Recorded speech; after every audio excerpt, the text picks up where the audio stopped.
Una si Ruth lang yung nagtrabaho. Sa chapter 3, verse 15, sabi dito, Boaz said to her, take off your cloak and spread out here. She did, and he poured out almost 50 pounds of barley and help here. Sa chapter 3, may trabaho pa rin si Ruth, mga kapatid. Pero meron na siyang katulong. Hindi pa siya asawa niyan. Binigyan ni Boaz ng napakaraming trigo diyan. Si Ruth pa rin yung burden bearer. Pero tinulungan na siyang ipasan kay Ruth. Nabasa niyo ba? Then, sabi diyan, he poured out almost 50 pounds of barley and help here, lift it to her shoulder. So tinulungan ni Boaz si Ruth na ilagay sa kanyang shoulder yung trigong 50 pounds. Pag sinabi pong 50, mga kapatid, it symbolize ng kalayaan, ng freedom, ng deliverance, ng rest. At ito na po ang huling pagbitbit ni Ruth ng trigo. Huli! Yung 50 pounds ay huling kabigatan na dadalhin niya, na pagtatrabaho niya, sapagkat ang susunod, papangasawahin na siya ni Boaz. Verse 16, mga kapatid, tuloy natin. When she arrived home, her mother-in-law asked her, how did you get along, daughter? Ruth told her everything that Boaz had done for her. Tinanong na Naomi, anong nangyari, Ruth? At nagkwento si Ruth kung anong ginawa ni Boaz sa kanya. Verse 17, she added, sabi ni Ruth, sinabihan ako ni Boaz, he told me I must not come back to you empty-handed. So he gave me all this barley, yung 50 pounds. And verse 18, Naomi said to her, now be patient, Ruth, until you see how this all turns out. Take note for this. Boaz will not rest today until he settles that matter. Sino na po yung magtatrabaho? Nung buong gabi na yon? Si Boaz. May tatrabahuhin siya. At habang nagtatrabaho na si Boaz, ang kailangan lang gawin ni Ruth, magpahinga na naghihintay. Hallelujah. Basahin natin ang continuation ng quote ng propeta. Paragraph 114. Now when finally she found favor with Boaz, what happened? Then Naomi told her, you wait here while Boaz does the work of a kinsman redeemer. Because he is the only one that can do it. He is our next kinsman redeemer. And you just wait here. Don't go in the fields no more. Don't do this, that, or the other. You just wait until the kinsman redeemership has been fulfilled. And she rested. Kano yung pangatlong stage, mga kapatid? The rest of Ruth. Ang kinakailangan na lang niya ay maghintay. Paragraph 115. That's exactly what the church has come to in this last stage of Pentecost. Sa huling bahagi daw ng Pentecost. Ito yung kalagayan ng iglesia ng Panginoon dapat. Yung huling yugto ng paggawa ng Espiritu Santo. Sabi diyan, in the beginning of Pentecost, na nagpapasimula pa lang ang baptism of the Holy Ghost, sabi diyan, they all work up and they had to do this. And they shook them in everything else. Now what the church doing? The true church is just resting. Amen. And what is rest? Here it is. Rest is the Holy Spirit. Yan na yan, yung verse 16 kanina sa John 14. Tama po ba yung verse ko? John 14:16. I-plus mo nga, Sir Mary Ann, yung binasa ni Brother Chad, yung main verse niya. 14, 15, and 16. Basahin natin kasi magkatugma yan. Verse 15. If you love me, keep my commandments. That's the part ng stage 2. At kung mananatili lamang tayo sa stage 2, mga kapatid, mapapagod po tayo. Pero lahat ng mga nagtatrabaho, nakagaya ni Ruth, kung ikaw ay tinalaga na predestinadong nobya ni Kristo, mapapansin ka ng Panginoon. At kapag napansin ka ng Panginoon na tinatrabaho mo ang pagiging Kristiyano, isang araw, tutulungan ka niya na pasanin ang pasanin mo.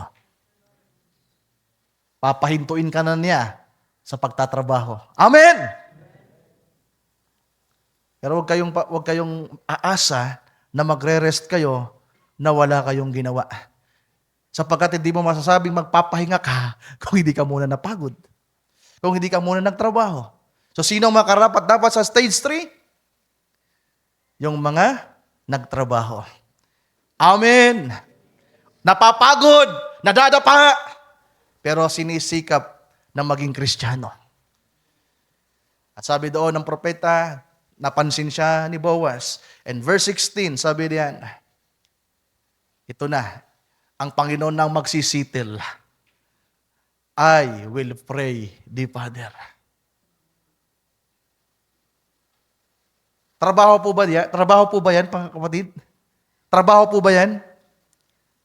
Tinatanong ko po kayo, trabaho po ba yan? Ha? Trabaho yan ng Panginoon. Siya ang magtatrabaho na trinabaho niya. I will pray the Father.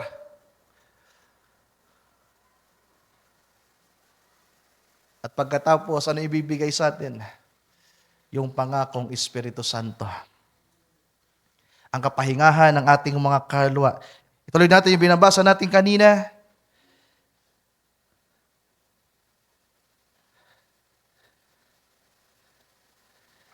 Sa paragraph 115, Sir Mary Ann. Now, what is a church doing? Paragraph 115. Pakibaba.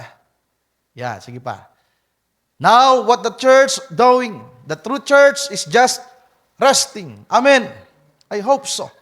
Na sana ay nasa panahon na tayo ng pagpapahinga. Hindi nangangahulugan na wala ka ng pagkukulang, wala ka ng pagkakamali. Hindi nangangahulugan na hindi ka nakakaranas ng kapaguran.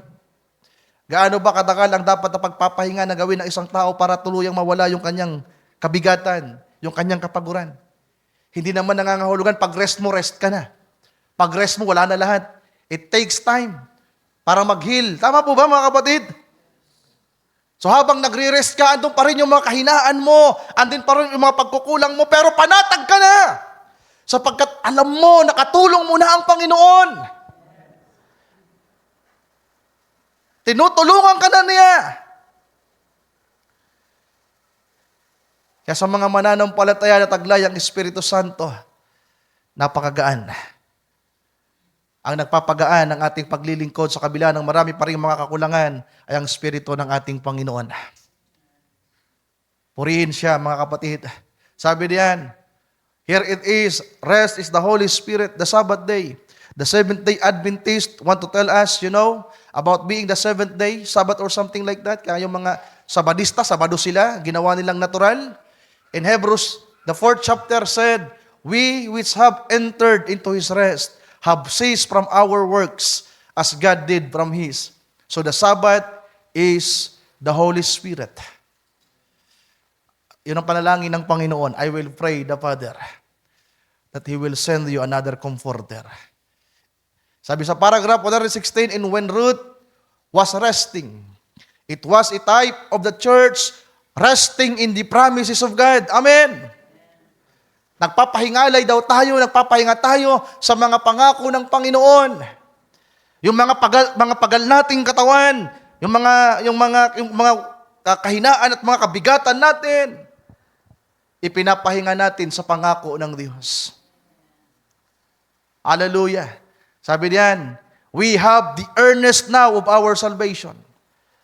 The baptism of the Holy Ghost. Yan yung earnest, mga kapatid.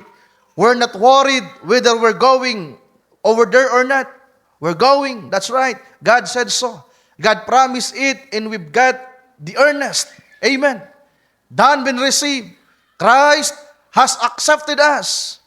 No way to get away from it now. We're there. Amen. All we have to do is just wait. Amen. Hallelujah.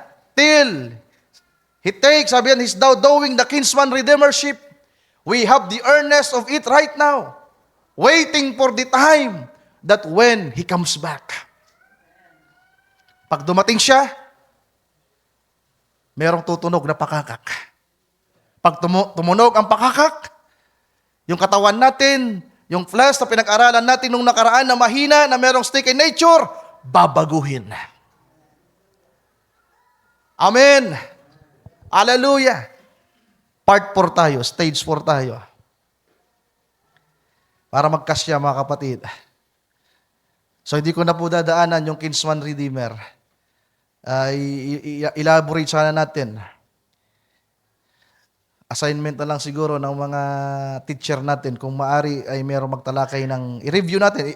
Ipinangaral ko na to dati pero i-review natin kasi may mga baguhan tayong mga kapatid. So may mga lalampasan na ako. Pero bago natin tunguhin ang part 4, ang stage 4 mga kapatid, daanan ko lang ito. Yung sinabi ng propeta na the church resting in the promises of God. Saan ba tayo nagpapahinga ngayon mga kapatid?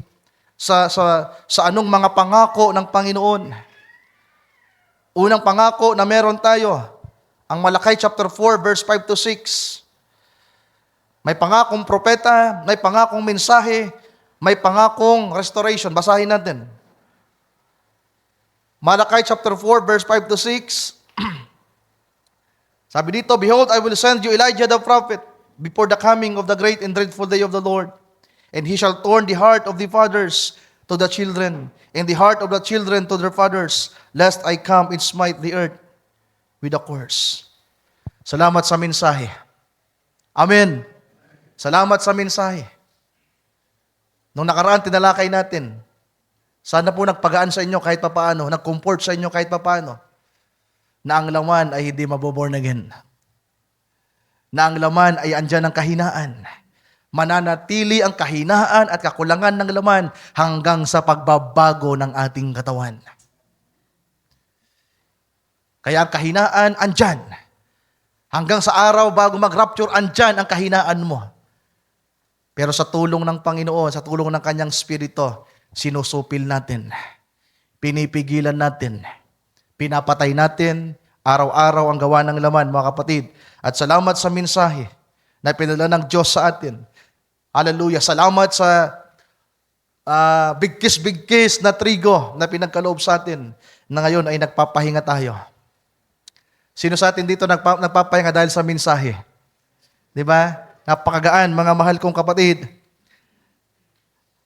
Ang pangalawa ay ang basahin natin for the sake ng mga baguhat at mga bisita. Revelation chapter 10 verse 7.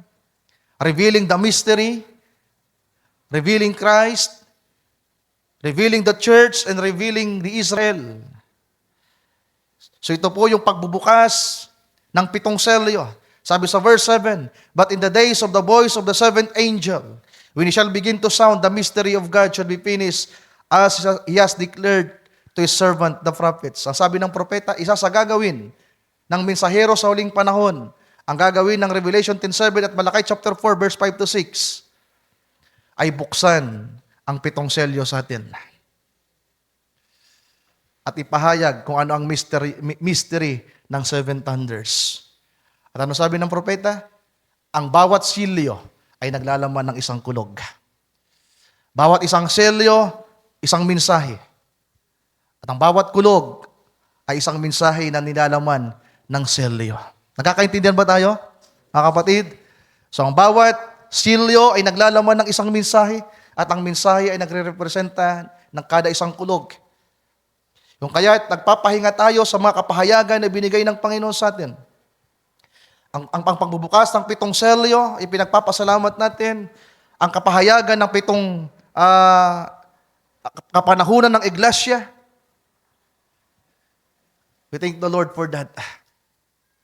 Basahin niyo ang 7 Church of Ages. Basahin natin ang 7 selyo. Magpapahinga tayo. Amen. Gusto niyo magkaroon ng kapahingahan? Magbasa kayo. Ang paglilingkod sa Panginoon, ito po ang kapahingahan natin. Hindi ko na po babasahin ang mga quotes sa same time. Sabi ng propeta, nang ang mga Hudyo ay naroon sa paglilingkod sa templo, ito ang kanilang pamamahinga. Kaya nga ang araw ng Sabat sa kanila, tinawag na araw ng kapahingahan, sapagkat ito ang kanilang pagsamba sa Diyos. Pero sa panahon natin, ang ating ginagawang pananambahan at paglilingkod, ito ang kapahingahan natin. Kaya yung pagsisimba, mga kapatid, dapat pamamahinga na ito. Hindi na ito pagtatrabaho. Pero kung sinisikap pa rin nating magsimba na walang kagalakan, na walang kasiyahan, na kinakailangan nating pilitin ang ating sarili, kinakailangan nating mag-effort, kinakailangan tayong paalalahanan, pagsabihan ng mga magulang, ng mga kapatiran, ng mga manggagawa, you're still working. Pero kapag bumabangon ka na ng masaya, nagpaplansya ng damit na masaya, excited na pumunta sa gawain, excited at masaya, nagpupuri sa Panginoon, you are not working. You are now resting in the promises of God. You are now resting in the presence of God. May mga kapatid na nagpupuri sa Panginoon na napakagaan, na napakasaya. Pero may mga nagpupuri na halos hindi may taas ang kamay. Tila ba pagtaas ng kamay, pagtatrabaho pa nangangawit? Sige lang! Sa paraang yan, mabibigyan nyo pa rin, baka mapansin kayo ng Panginoon. Pero kung lagi kang walang ginagawa, nakaasa ka lang, hindi tayo mapapansin ng Panginoon, mga kapatid. Napansin ni Boaz si Ruth sapagkat nakita niya ang kanyang kasipagan. Amen. Hallelujah. May the Lord help us. Kaya sa mga anak ng Diyos, sa mga nobya ni Kristo, na masayang nasa gawain, na masaya nang ginagampanan ang ministeryo, ang paglilingkod, hindi ka na nag-iisa. May kasama ka na kasi. Naalala niyo yung footprints in the sand, mga kapatid? Awag na. 11:48 na. Okay, part 4 tayo. Stage 4. The reward.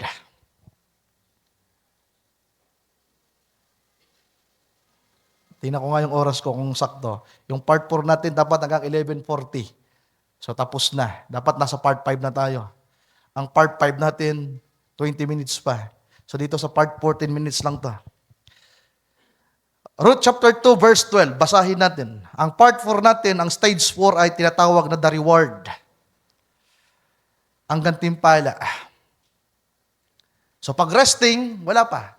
Papaya ka lang naghihintay kung anong pwedeng dumating sa'yo. Pero dumating sa stage 4, na pagkatapos magpahinga ni Ruth, ay merong siyang matatanggap na gantimpala. Ngayon, merong tinatrabaho ang ating Panginoon para sa atin. Siya po ang naghahanda ng kasalan. Di ba? Inihahanda niya ang lahat, mga mahal kong kapatid. Hinihintay na lang natin ang kanyang pagbabalik. Sabi sa verse 12, preview, pauna. Sabi dito, may the Lord reward you for what you have done. May you have a full reward from the Lord, God of Israel, to whom you have come for protection. May pauna na ito yung magiging kapalaran ni Ruth sa dulong bahagi ng kanyang buhay. Habang namumulot siya ng trigo, merong thus says the Lord na.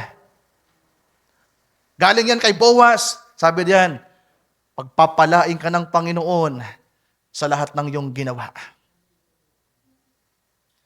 At matanggap mo nawa ang kakumpletuhan ng gantimpala na mula sa Panginoon.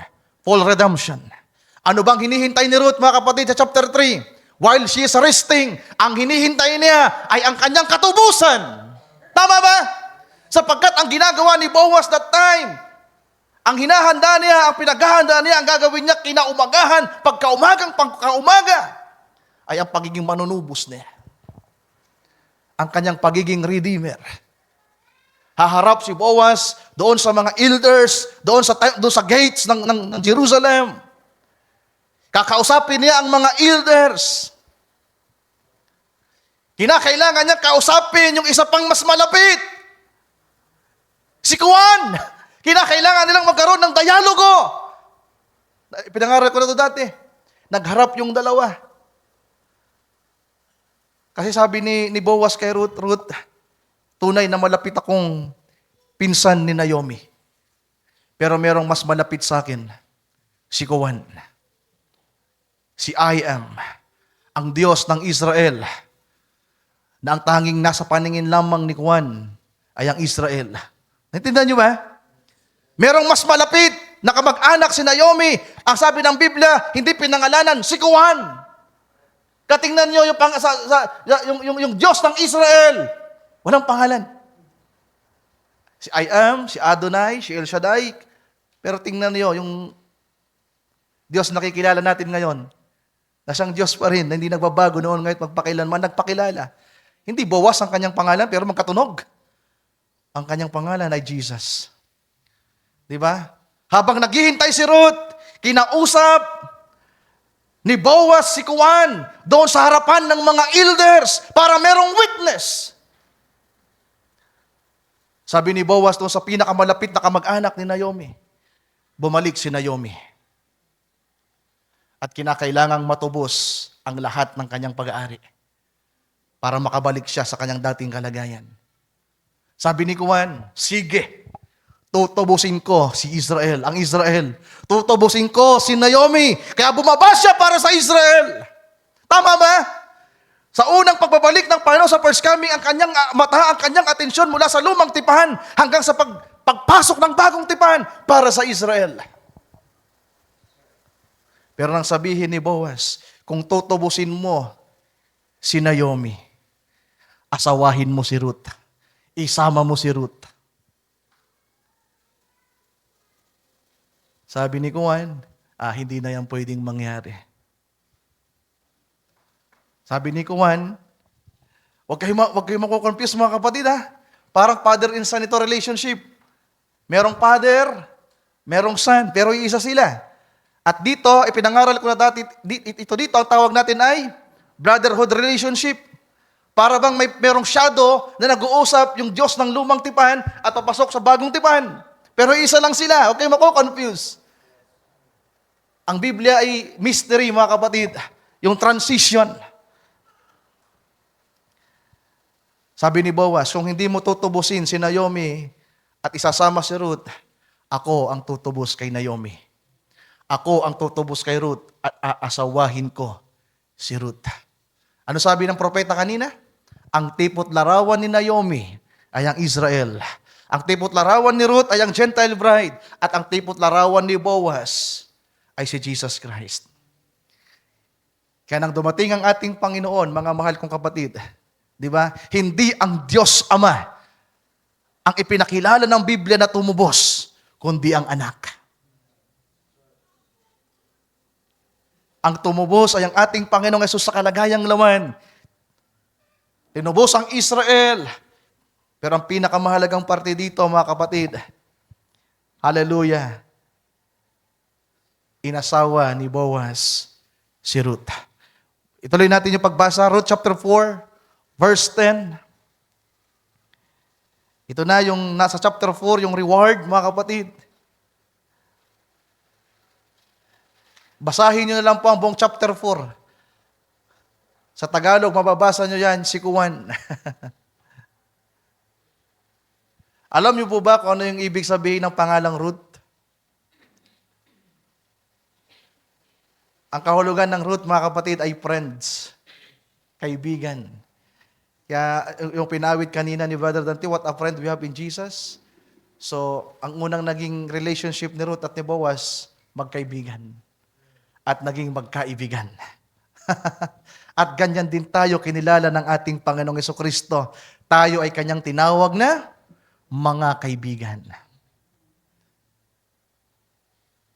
Tipot larawan ni Ruth, pero hindi lamang kaibigan, kundi magiging kaibigan. Mamahalin tayo at minahal tayo ng Panginoon ng buong buo. Sabi dito, and the addition, Ruth the Moabites. See? Pag sinabing Moabita, masama ang reputasyon. Marumi ang pinagmulan. Isang Moabita na mortal na kalaban ng Israel. Pero pinapakita dito ng Biblia na wala nang kinalaman ng background mo sa nakaraan. Sino ka man. Habang ini-imagine ko nga ito, mga kapatid, take note na may unang naging asawa si Ruth, si Malon. At ang ganda din po ng love story ni Malon at ni Ruth. Try to imagine that, na yung puso ni Ruth ay meron ng ibang nilaman. Tapos ngayon si Boaz. Di ba? Ganon din tayo. Ang dami nang naging laman ng puso natin bago si Kristo. Kung ma-pride ang Panginoon, nakagaya ng ibang lalaking ma-pride, pag yung girlfriend mo, yung magiging mapapangasawa mo, 5 na yung naging boyfriend yan. Mababa na yung pagtingin. Tama ba? Hanggat maaari, yung mga lalaking ma-pride, yung girlfriend nila, sila, ulat huli sa kanila. Agree ba kayo, mga lalaki? Yeah, yung pride yan. At kung naging ma-pride ang Panginoon, walang karapat-dapat sa atin. Kasi punong-puno ang puso natin ng ibang mga bagay. Pero salamat, hindi tiningnan ng Panginoon kung ano yung kalagayan natin. Kung ano yung nilaman ng ating puso. Kung ano yung ating nakaraan, mga kapatid. Sabi diyan, in addition, Ruth the Moabite, Malon's widow, becomes my wife. This will keep the property in the dead man's family, and his family line will continue among his people and his hometown. You are witnesses this today. And verse 13, so Boaz took Ruth home. Amen. Pagkatapos ang pagpapahinga ni Ruth na naghihintay, after na magampanan ng Panginoon ang redemption ni Boaz, natipot larawan ng ating Panginoon, pag nakatapusan ng Panginoon, ang kanyang pamamagitan, ang kanyang pagtutubos na ginagawa. Kaya nga ang Panginoon hanggang ngayon nasa luklukan ng awa, nandoon ang dugo ng kordero. Bakit? Hanggang ngayon ginagampanan niya ang pagtutubos sa atin. Nakaluklok ang Panginoon sa trono, pero merong mercy seat na nasa harapan niya. Ang luklukan ng awa ay nandun pa rin sa harapan niya. Ang dugo na nabubo sa krus ng Kalbaryo ay nandun pa rin sa luklukan ng awa na hanggang ngayon ay ginagampanan ang pagiging manunubos. Amen! Kanong ginagawa natin, mga kapatid, naghihintay. Sapagkat may panahon na ang pagtutubos ng Panginoon ay matatapos. At nang matapos na ni Boaz ang pagtutubos, hallelujah, narito, kinuha niya si Ruth bilang asawa. Ano yung unang reward ni Ruth, mga kapatid? Asawa. Pwede ba natin palakpakan ng Panginoon?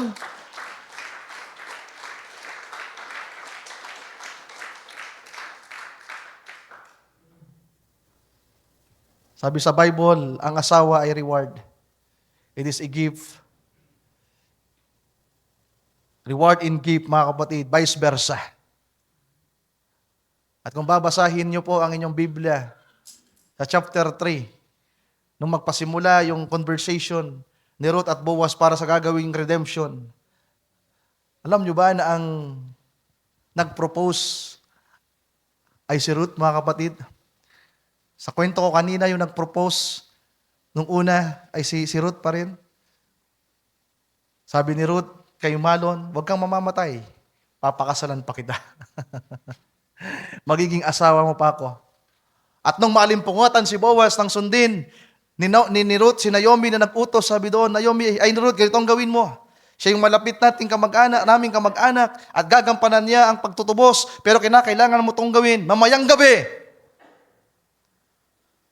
Kapag wala ng mga tao, pumunta ka sa lugar na kinaroroonan ni Boaz at pumesto ka sa kanyang paanan. Sa kanyang paa. At nang magising si Boaz, mga kapatid, nalimpungatan siya. Paggising niya kasi madilim, sabi niya, who are you? Who are you? At proud na sumagot si Ruth, sabi ni Ruth, I am Ruth. Mga kapatid, who are you? Dapat proud kayo magsasabi, I am your bride. At ang sabi ni Ruth, papakasalan kita. Pwede ba kitang maging asawa? Mga kapatid, challenge ito sa atin. Yun ang meron si Ruth. Basahin nga natin, para hindi kayo nakatunga nga din. Importanteng bahagi ito ng Ruth. Sa chapter 3,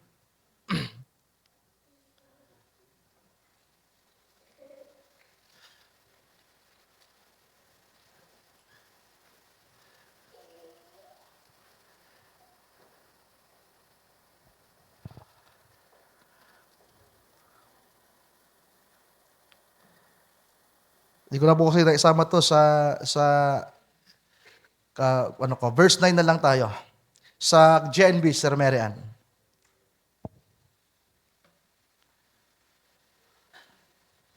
Verse 9. Nalimpungatan, sa verse 8, alimpungatan si Boaz. Sabi yan, who are you? He asked. It is Ruth, sir. Pero sa ibang salin, I am Ruth. She answered, because you are close relative, kinsman, kinsfolk sa ibang salin. You are responsible for taking care of me. You are responsible. Yan ang merong kapahayagan na Ruth. Sabi pa ni Pastor Danny, meron kang spoken word. Napakahalaga ng iyong salita kung meron kang kapahayagan. Bago pa kasi yan, sinabi ni Ruth, mga kapatid, meron na siyang advice mula kay Naomi. May mga propesiya na. Sabi ni Naomi, Ruth, merong isang lalaki na banal, propeta, tinutukoy, na nangusap sa akin, na mula daw sa aking anak na namatay, sa widow ng aking anak na namatay, ay magkakaroon ng mga hari. At mula sa kanya ay lilitaw ang Misaya. Yeah. Pinanghawakan ni Naomi yung propesiya ng isang propeta. Kaya sinabihan niya itong si Ruth. Ruth, merong akong na-meet na banal na lalaki, propeta. At ito ang kanyang sinabi. Mula sa isang anak ko na widow, ay magkakaroon ng mga hari. Kaya ngayong gabi, pumaroon ka kay Boaz. Actually, doon sa kwento, mga kapatid, tinanong muna, ipapakita ko sa inyo kung saan galing yung kwento ko, ha? Para ma-appreciate nyo lalo. Isisend ko sa group. Okay, gusto nyo ba yun? Kailangan yung 2 hours and 30 minutes para matapos yon. Sabi ni Naomi kay Ruth, mahal mo ba si Boaz? Kasi nung sinabihan ni Naomi si Ruth, Ruth, pumunta ka mamayang hating gabi, mamayang mag-uumaga, at tsempuhan mo na si Boaz lang ang naroon. Tapos lumapit ka sa kanya, humiga ka sa kanyang paanan. Nabigla si Ruth. Sino ba namang babae ang matino na biglang susunod doon sa sinasabi ni Naomi, mga kapatid? Kaya doon sa kwento sabi doon, hindi maaari. Ikagagalit ni Boaz. Nagpaliwanag si Naomi, ito ay ayon sa Levitical law, Levirate law na meron kami. Leviticus 35:25, basahin nyo na lang, hanggang 27. Ipinaliwanag doon na kinakailangan merong manunubos na malapit na kamag-anak. At alam din ni Boaz kung ano yung kapahayagan na meron si Naomi at si Ruth. Kaya hindi na siya nagdalawang sabi, nag-isip kung ano dapat gawin. Ang sinabi agad ni Boaz, nang magpakilala si Ruth, at sinabi, pakasalan mo ko. Anong sabi ni Boaz? Totoo nga, ako'y malapit na kamag-anak. At gagawin ko kung ano yung nararapat. Maghintay ka, sapagkat kinakailangan kong ayusin ang lahat ng bagay. At pagdating sa chapter 4, tatapos ni Boaz ang dapat niyang gawin, at ang matapos niyang gawin, pinakasalan niya si Ruth. Sino nag-propose, mga kapatid? Binasag natin yung customary ng lupa, di ba? Nang lalaki ang nagpo-propose, gagawin pa yung mga kung ano-anong mga gawain, ganito, ganyan. Pero sa Bible, hindi ganon. Sabi ni Ruth, basahin ulit natin, verse 9. Ang ganda nito. Because you are close relative, you are responsible for taking care of me. Hallelujah. So please marry me. Ang sagot ni Boaz, the Lord bless you You are showing even greater family loyalty in what you are doing now than in what you did for your mother-in-law. You might have gone looking for a young man, either rich or poor, but you haven't. Now don't worry, Ruth. Verse 11, now don't worry, Ruth.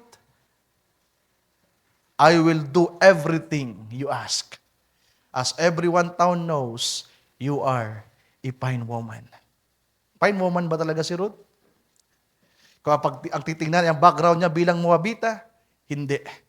Pero nang tumalikod siya bilang Moabites at naging parte ng Judaismo, ng Diyos na kinikilala ng Israel, nagpasimulang mabago ang tingin ng tao sa kanya.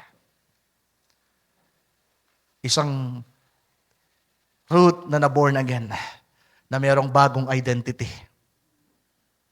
Kasino man tayo sa nakaraan, mga mahal kong kapatid, ano man tayo sa nakaraan, kapag naborn again tayo at tinanggap natin si Kristo sa buhay natin, we will have a new identity. At ang tingin ng Diyos sa atin, we are a fine woman.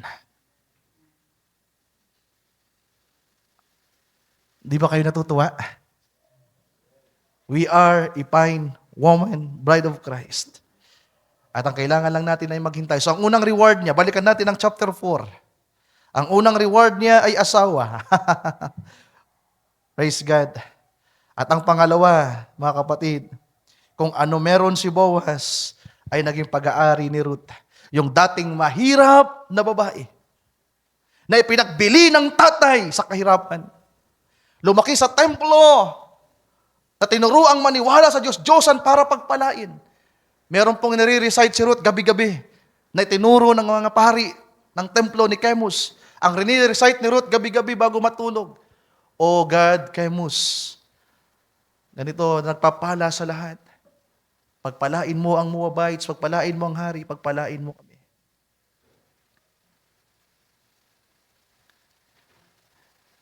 Ito yung paniniwalang kinagisnahan, kinalakhan ni Ruth, mga kapatid, Diyos-Diyosan, na nagpapala ay si Chemus. Pero nabago ang kanyang pananaw nang ma-meet niya ang Diyos ng Israel. Sa katauhan ni Naomi, ni Malon, at higit sa lahat ni Boaz. Yung mahirap na babae, na lumaki sa paniniwala, sa maling paniniwala, sa idolatry, inihanda pala ng Diyos isang napakataas na pagkatawag. Magiging asawa ng pinakamayaman, isa sa pinakamayaman sa Israel sa panahon na yon. At yan ay si Boaz.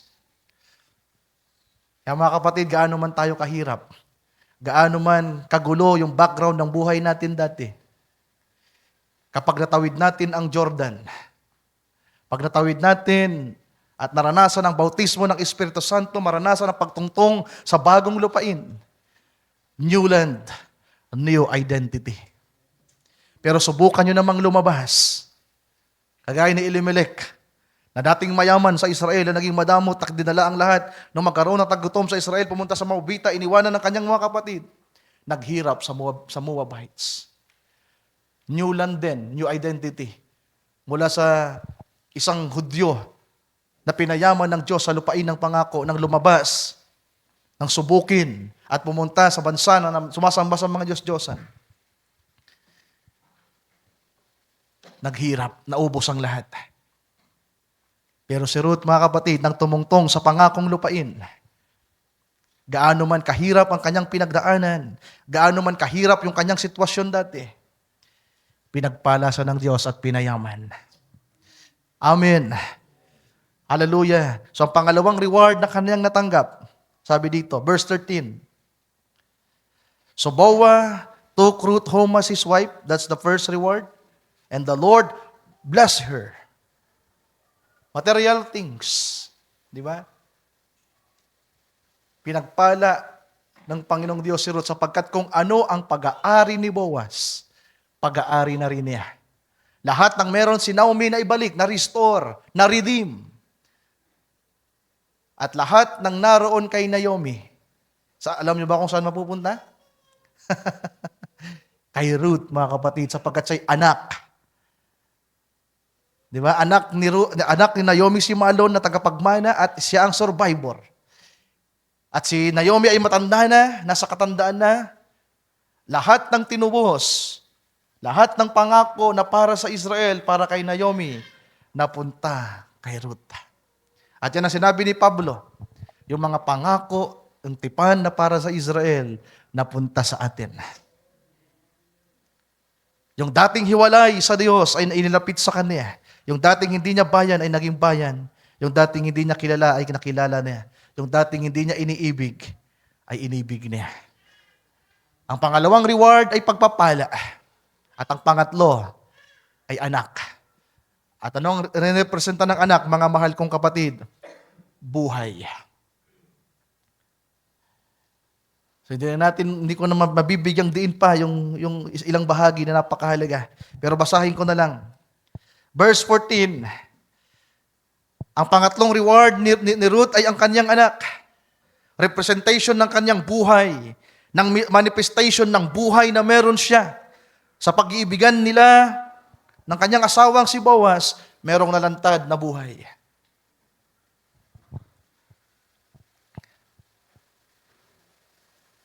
The woman said to Naomi, "Praise the Lord, He has given you a grandson today to take care of you." Sino mag-iingat kay Naomi? Yung grandson, di ba? May the boy become famous in Israel. And that's Ovid, na tatay ni Jesse, na tatay ni David, na pinagmulan ng angkan ng ating Panginoong Jesucristo sa kalagayang laman. Verse 15, your daughter-in-law loves you and has done more of you than 7 sons. So yan, mahiwaga pa yan mga kapatid, di natin mabibigyan ng diin. And now she has given you a grandson who will bring new life to you and give you security in your old age. Verse 16, and Naomi took the child, held him close, and take care of him. So sa pangaral po ni Pastor Danny, mga kapatid, ang nobya ni Kristo, ang magpapasa kay Kristo sa Israel. Sapagkat ang panibagong representation dyan, atipot anino, si Obed, ang anak, ay tumitipot larawan din sa ating Panginoong Jesucristo. Ang buhay na nalantad, nahayag kay Naomi, kay Ruth, mga kapatid, may buhay na nalantad na magbibigay ng panibagong buhay kay Naomi. Nasundan niyo ba? Kadarating ang araw na ang nobya ni Kristo na ipinanganak, ipinahayag, nagmanifest ang buhay ni Kristo. Ipapasa natin ang mensahe. Ipapasa natin ang buhay sa mga Hudyo. After the rapture, ang mensahe, ang salita, si Kristo ay babalik sa kanila. At sa loob ng ilang taon, sisikapin na alagaan ng Israel, di ba? Gagawin nila ang lahat na paglilingkod, pero ang hindi nila alam, ang totoong mag-aalaga at mag-iingat sa kanila at magliligtas, yung bata, ang Panginoon, yung sanggol na nasa Revelation chapter 12, para sila iligtas, para sila ay tubusin din naman. Nasundan nyo ba? Mga kapatid, so ang reward na meron sa nobya ni Kristo ay buhay. Buhay na magliligtas sa mga tao. Hindi lamang si Naomi, kundi pati ang mga taong nandoon sa Bethlehem, Judah, na dati sinusumpa si Ruth, galit na galit kay Ruth, pinag-uusig si Ruth. Dumating yung araw na dahil sa anak, sa buhay na lantad, sa katauhan ni Ruth, mga kapatid, nagkaroon ng pag-asa ang Israel. Kasi sa pamamagitan ng buhay ng mga nobya ni Kristo sa panahong ito, ang reward na binigay sa atin ng Panginoon ay maging pag-asa para sa lahat at magpasa ng buhay. Amen. Dating mahirap na pinayaman ng Diyos at ang pinakayaman nating tinaglay, mga mahal kong kapatid, ay ang Panginoong Jesus. Verse 17 rather. The woman of the neighborhood named the boy Obed. They told everyone, a son has been born to Naomi. So So binigyang din niya ni Pastor Danny. Ipinanganak daw kay Nomi. Yan ay tipot larawan ng Revelation chapter 12 na merong isang batang isinilang. Obed became the father of Jesse, who was the father of David. Chapter 5 and stage 5, part 5. Chapter 5 mga Sister Meran kung meron. Wala? Pero yung title po ni Pastor Danny dito, the chapter 5, the 5th chapter of Book of Ruth.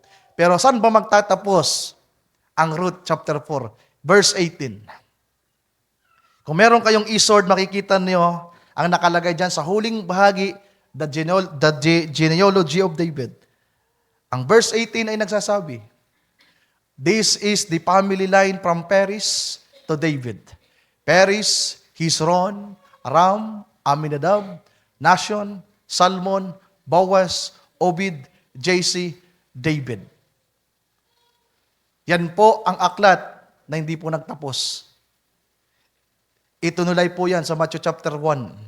Sapagkat yan ay nagpatuloy every 14th generation from David to Solomon. Solomon to sa naging anak ni Solomon, yung anak ni Solomon ng anak, until 14th generation. At pagpasok ng ika-4 na henerasyon, dumating si Joseph, di ba? Joseph, na naging asawa si Maria, pero di naman talaga niya anak yun, sapagkat ang pinagdalang tao ni Maria, yung galing sa Espiritu ng Diyos,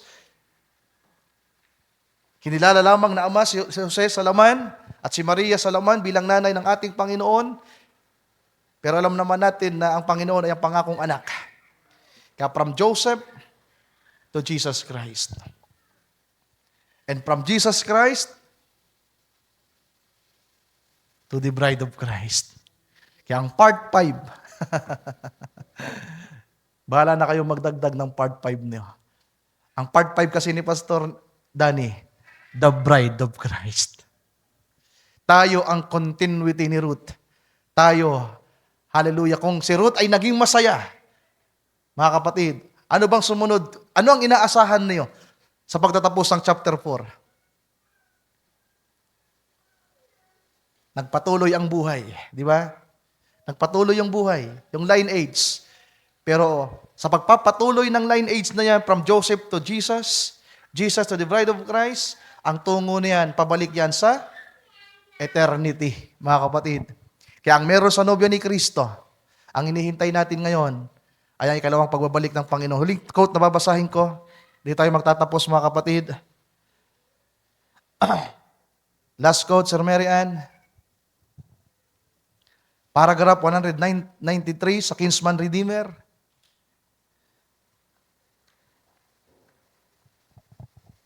Yung pinakahuling quote, hindi ko na po babasahin yung iba.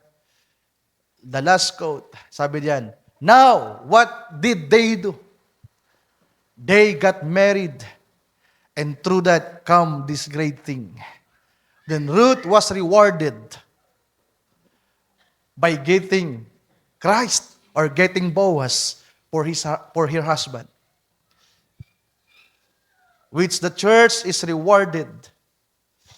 Ang unang rewarded natin, ang unang reward sa atin, ay ang ating Panginoong Jesucristo. Amen. Hallelujah. Kaya nga, di ba sabi ni Apostol Pablo sa kanyang sulat sa Philippians chapter 3, siya ay nagtutumulin sa pagtakbo. Nililimot niya ang nasa hulihan at tinutungo ang unahan sapagkat meron siyang gustong mahit na gantimpala.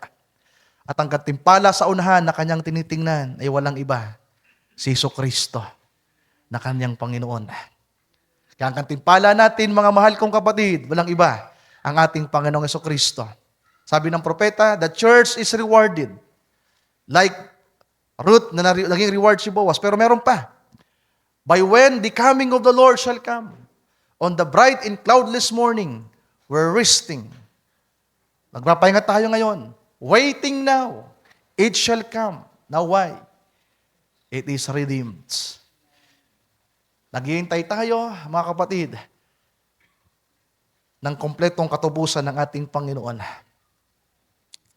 Purihin siya. Napakaraming reward naghihintay sa atin.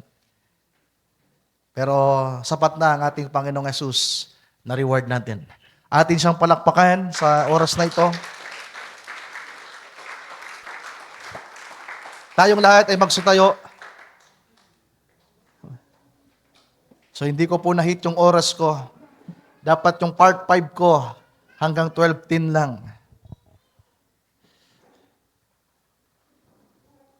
Nais kong umawit ng isang chorus na awit na lamang, mga kapatid. Awitin natin yung Thank You Jesus for the Blood, yung English ng inawit ni Sister Lalaine. Yung chorus na lang to save time. So para saan ang dugo ng ating Panginoon? Sino nakakaalam? Sino pwedeng sumagot? Para saan ang dugo ng ating Panginoon na hanggang ngayon ay naroon sa luklukan ng awa? Para sa ating redemption. Para sa ating katubusan. Kaya salamat sa dugo ng ating Panginoon na hanggang ngayon ay nagtutubos sa atin. Mga kapatid, minsan pa natin siyang palakpakan. Purihin siya. Hallelujah. Salamat sa pagtutubos na ginagawa ng ating Panginoon, mga kapatid. So, hindi pa po tapos ang pagtutubos ng Panginoon. Sabi ng propeta, ano dapat natin gawin? Wait and rest. Maghintay na nagpapahinga sa mga pangako ng ating Panginoong Diyos. Sino dito ang mga nobya ni Kristong nagdesisyon na nakatungtong na sa New Land? Naranasan na ang pangakong Espiritu Santo. Taas ang kamay. Sino dito ngayon ang nagtatrabaho na? Taas ang kamay. Nagsisikap magtrabaho. O sino dito yung nasa pagtatrabaho pa lang? Yung wala pang resting. O sino ngayon yung nasa resting na? Wala. My goodness. Isa, dalawa, dalawa, tatlo, si Brother Noel, nagre-rest na. I hope so, Brother Noel. Baka pagtaas mo ng kamay, next month, backslide ka na. Huwag naman nawang mangyari. Sana kagaya ka ni Ruth, may confidence. Please marry me. Kaya niyo bang sabihin niya sa Panginoon? Ha? Naghihintay tayo na tayo yung sabihin niya, Papa, sabihin sa'yo, gusto kitang maging asawa. Unahan mo ng Panginoon. Kung talagang mahal mo siya at alam mo siyang kailangan mo, sabihan mo siya, Lord, kailangan kita. Sabi ni Ruth, kailangan mong gampanan. You need to take care of me. Sabihin mo yan sa Panginoon. Lord, sinabi mo, hindi mo ko pababayaan, hindi mo ko iiwan. Lord, sinabi mo, sa mga latay mo, pinagaling mo na ako. Lord, sinabi mo sa pamamagitan ng dugo mo, ganito, ganyan. You have the responsibility for me, Lord. You need to take care of me, Lord. Please marry me. Hallelujah. Kaya niyo bang sabihin niya sa Panginoon? Isang route na mahirap na nangangailangan. Alam niyo doon sa kwento na sinasabi ko, hindi po madali. Umiiyak si Ruth nung gabing yon sapagkat akala niya hindi makukumpleto ni Boaz yung katubusan. Kasi ipinagbabawal sa batas ng Israel sa law na merong isang Moabita na mananatili sa kanilang lupain. At merong isang tumayo na testigo, dalawang testigo na tumayo na sinasabi, nakita namin yang si Ruth na sumasamba sa Diyos-Diyosan na si Chemos. At nung gabing yon, dalawa po ang pwedeng mangyari kay Ruth, mga kapatid, kinaumagahan. Katubusan o kamatayan. Umiiyak siya. Nagpaalam si Boaz. Sabi ni Boaz kay Ruth, maghintay ka, Ruth, isisitil ko ang bagay nito. Bakit meron siyang kinakailangang isitil? Kinakailangang tubusin ni Boaz si Naomi at si Ruth. Dahil kung hindi, palalayasin sila. Kung hindi papayag ang mga elders ng Israel, itataboy sila. At si Ruth ay babatuhin hanggang sa mamatay. Kaya tumatangi siya nung gabing yon habang nag-uumaga. Pero si Naomi nasa pananalangin, si Ruth nasa paghibig. Akala niya hindi magagampanan ni Boaz yung pagtutubos. Pero kinaumagahan, habang nasa paglilitis, naroon sa harapan ng mga elders, mga kapatid, biglang tumayo si Boaz. Tutubusin ko si Naomi at tutubusin ko si Ruth. Aasawahin ko siya. Hallelujah. Kamatayan versus katubusan. Ang naranasan ni Ruth ay katubusan dahil sa pag-ibig ni Boaz sa kanya. Alam nyo, kapag napanood nyo yung kwento, may kwento yan eh. From 20th century movie.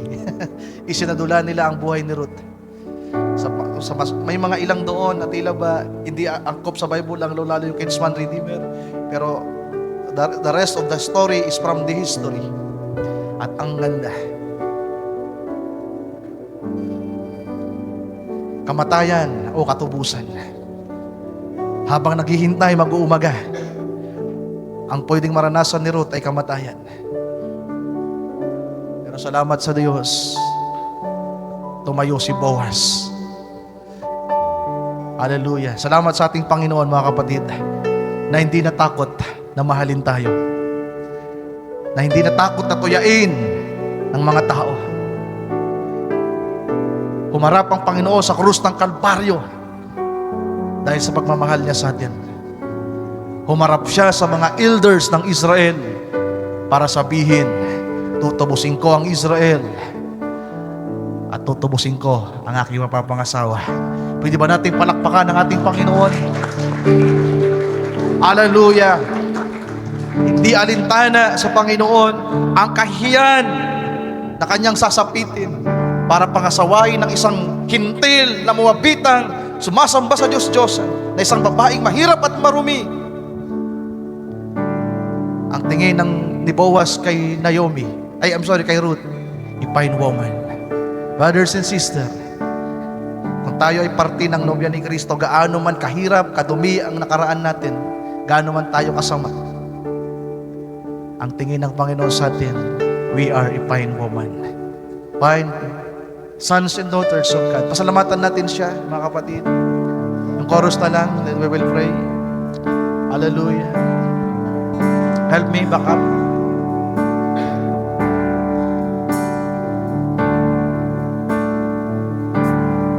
Umunahan nyo. Thank you, Jesus, for the blood. Thank you, Lord. Thank you, Jesus, it has washed me white. Amen. Thank you, Jesus, you have saved my life, brought me from the darkness into glorious Sa Tagalog, salamat, Jesus. Salamat, Jesus, sa dugong nabubo. Salamat, Jesus, ako ay nilinis mo. Salamat, Jesus, niligtas mo ako. Dinala mula sa kadiliman, sa dakilang liwanag. O sa Ingles ulit. Thank you, Jesus. Lord, salamat sa katubusan, Lord. Sa redemption, Lord. Sa patuloy na pagtutubos na ginagawa mo sa bawat isa amin. At hindi ka titigil, Panginoon, hanggang sa maganap mo at matapos ang bagay na yung ginagawa, Lord God. Hallelujah. Salamat, Panginoon. Hallelujah. For the last time, thank you, Jesus. Thank you, Jesus, for the blood of life. Thank you, Lord, salamat. Salamat, Panginoon, sapagkat tinutulungan mo kami, Lord God. Salamat sa kaligtasan, sa katubusan. Purihin ka, Panginoon. Brought me from the darkness into glory. Brought me from the darkness. Brought me from the darkness into glorious. Isang malakas na palakpak sa ating Panginoon. Sa Boaz natin ngayon, to our kinsman redeemer. Hallelujah! Sabi doon sa mga comment na nababasa ko doon sa story, na kinikita ko sa inyo. Salamat sa Boaz ko ngayon. And our very Boaz is the Lord Jesus Christ Himself. Nagawa tayong mahalin, tubusin, kahit isang hintil na kaaway. Naalala niyo kwento ko? Papasok pa lang sila sa border ng Israel, si Boaz ang nabungaran nilang pinapatay yung Moabite soldier na sumumpa. Sumpain ang lahat ng mga Moabita. Kaya nga merong binasa si Pastor Andy na verse, di ko na po babasahin. Merong sinabi sa scripture na hindi maaring makapasok kailanman ang mga Moabita sa Israel. Pero salamat sa biyaya ng Diyos. Nagpapatunay ang kwento ni Ruth, ni Boaz, na meron tayong pag-asa. Tayo manalangin, ating siyang pasalamatan. Dakilang Diyos, maraming salamat sa umagang ito. Salamat sa mensahe mo na yung ipinadala sa amin na punong-puno ng pagmamahal at ng biyaya, ng pagpapaalaala, Panginoong Diyos. Mula pa kanina sa exhortation, sa mga awitin, sa mga handog-awit, Lord, sa mensaheng ipinadala mo sa amin. Salamat sa dakilang pag-ibig na yung ginawa sa bawat isa sa amin. Salamat sa katubusan, Panginoon, na hanggang ngayon ay meron kang pagtutubos na ginagawa.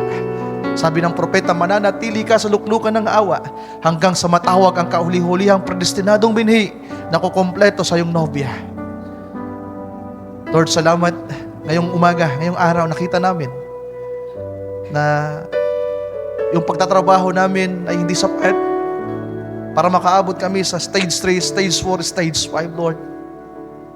Pero sinisikap ng bawat isa sa amin na magawa ang iyong sakdal na kalooban, na masunod ang iyong salita na bagamat kung minsan nadadapa kami, napapagod, nanghihina.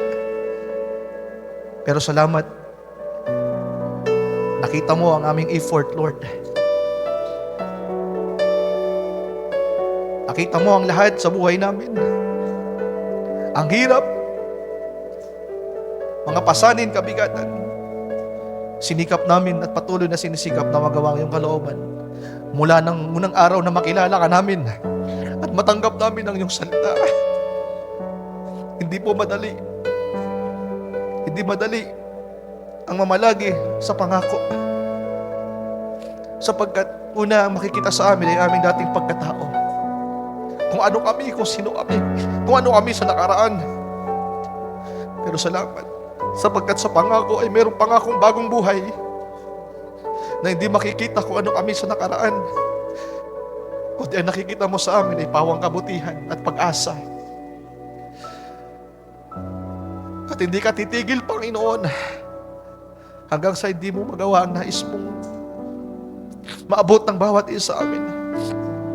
Mas naintindihan namin ngayon yung sinabi ni Pablo sa mga taga-Pilipos, na siya na gumawa sa inyo ng mga pasimulang gawain ay tatapusin hanggang dulo. Hindi ka titigil, Panginoon, hanggat hindi kami nakukumpleto. Hindi kami nasasangkapan. Salamat sapagkat ang destiny namin bilang iyong nobya ay kagaya ng destiny ni Ruth, na isa sa mga araw na ito ay tuluyan kaming magpapahinga, na makakasama ka namin, dakilang Diyos. At ang lahat ng pangako mo, lahat ng mga rewards, Lord, bagong katawan, eternal na buhay, eternal na kagalakan, eternal na kasiyahan, lahat, Panginoon, ay mararanasan ng bawat isa sa amin at makakasama ka namin magpawalang hanggan. Pupurihin ka, Panginoong Diyos. Salamat po sa umagang ito. Salamat po sa mensahe mo. Ikaw nawa patuloy na magpala sa bawat isa sa amin, na naway patuloy na masumpungan mo ang gampanin ng bawat isa sa amin. Tulungan mo, O Diyos, ang bawat isa na naway madaanan namin lahat ng stage na to. Ang pagpapasya, ang pagtatrabaho, ang pagpapahinga, at ang pagtanggap ng magpahanggang-hanggan, Panginoong Diyos. Lord, maraming salamat. We bring back to you all the glory and praises, and we ask all these things in prayer in the mighty name of you, our Lord and Savior Jesus Christ. Everybody says Amen. Amen and Amen. Ating palakpakan ng ating Panginoon, mga kapatid.